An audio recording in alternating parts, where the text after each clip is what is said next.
What are Crypto Aries' main objections with regards to your thesis? She lives in Japan, so she doesn't. So, does she feel she knows something you don't? I don't know. Look, it's good to watch a bunch of different people. I've said this before. I'm not here to argue with anybody. I've presented my thesis. There are people that know things that I don't. There are things that I know that other people don't. You should listen to a lot of people, not just me, and come up with your own thesis on how you think things are going to work out.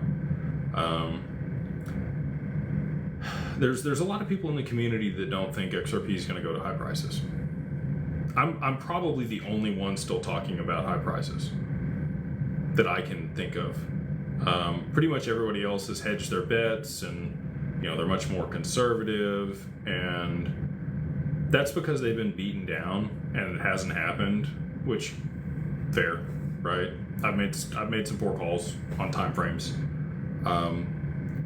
When this does play out, though, and it's starting to, my domino theory is looking more and more likely every single day. I don't know anybody else that called the Strait of Hormuz being shut down. I don't think Gary or really any of the other influencers saw that one coming. So, again, she could know things that I don't, and maybe I know some things that she doesn't. And all that's okay.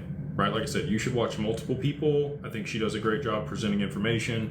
She's been a strong pillar in the XRP community for a long time. I think she does great work, especially on the DeFi side of things and understanding what's happening on the network and the development that's happening on chain. She's got her finger on the pulse on all that, probably more so than I do. And I would argue that I might have a little bit better pulse on geopolitical events and macroeconomics than she does. Again, everybody has their strengths. You should watch multiple people to come up with your thesis. You should not take anything I say here as investment advice. You should do your own research, talk with a financial advisor, and then make your allocations accordingly based on those conversations.